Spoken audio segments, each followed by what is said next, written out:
Plusieurs mandataires et maires se sont vus décerner des distinctions dans les ordres de Léopold et de Léopold II. Mais qu'est-ce donc que ces ordres de Léopold I et II? Réponse avec Joseph Tordoire. Peut-être avez-vous entendu parler une fois dans votre vie des décorations appelées ordre de Léopold. Découvrons ensemble ce qui se cache derrière cet intitulé. L'ordre de Léopold est un des trois principaux ordres nationaux qui existent dans l'État belge. Alors c'est un ordre ancien, donc qui a été créé en 1832, donc 2 années après la Révolution et 1 année après le vote de la Constitution. Et c'est un ordre évidemment qui a été créé dans l'esprit, on va dire nationaliste, mais pour évidemment dans le cadre d'un pays qui se crée, il fallait donner cet esprit, renforcer plutôt cet esprit national. Et donc c'est un ordre qui a été attribué à des personnes qui ont joué un rôle important dans l'histoire de la Belgique, que ce soit dans le domaine politique, qui ont eu des fonctions importantes ou joué un rôle important dans le domaine culturel, etc., etc. C'est donc un ordre ancien qui date de 1832, soit 1 an après l'indépendance belge. Et cet ordre a été décliné de différentes manières. Donc il y a à la fois un ordre civil, donc ça c'est pour les personnes, par exemple pour des parlementaires, puisqu'on va parler de parlementaires, mais également un ordre, il y a une catégorie militaire, et puis on aura également une catégorie maritime qui va être créée, mais beaucoup plus tard au XXe siècle. Alors au sein de cet ordre, il y a différentes classes. Qui démarre avec celle de chevalier, officier, commandeur, grand officier, et puis donc grand cordon de l'ordre de Léopold. Mais ne confondons pas, car on parle parfois de l'ordre de Léopold II.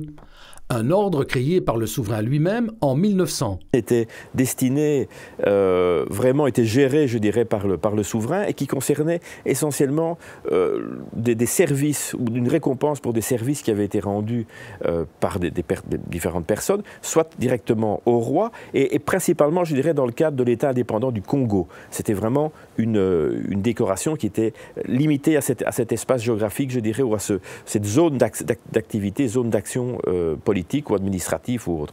Et puis donc, avec la reprise de l'État indépendant du Congo, c'est par l'État belge, donc avant la guerre 14, donc à partir de 1908, ça devient un ordre. L'ordre de Léopold II est également, devient un des trois grands ordres nationaux et il continue depuis lors à être attribué.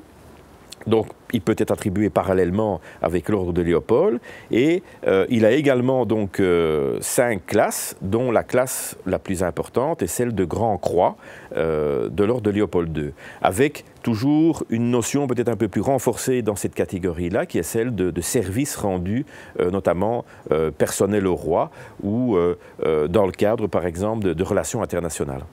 C'est dans l'esprit de l'attribution de ces ordres nationaux que nous venons d'évoquer que plusieurs mandataires du mouvement réformateur ont reçu une distinction pour service rendu. C'est une forme de remerciement pour une longue activité au service de la nation en tant que parlementaire, à la fois au sein d'institutions nationales et également du Parlement européen. Les 2 mandataires politiques qui ont reçu la décoration principale, je dirais, c'est à la fois donc Louis Michel, qui est désormais Grand Croix de l'ordre de Léopold II, et c'est les Affaires étrangères, Didier Reynders, qui est en fait donc désormais commandeur de l'ordre de Léopold. Beaucoup d'autres mandataires et maires ont également reçu cette décoration. C'était le cas cette année de Catherine Jadin, d'Olivier d'Estrebec, de David Clarinval et de Luc Gustin.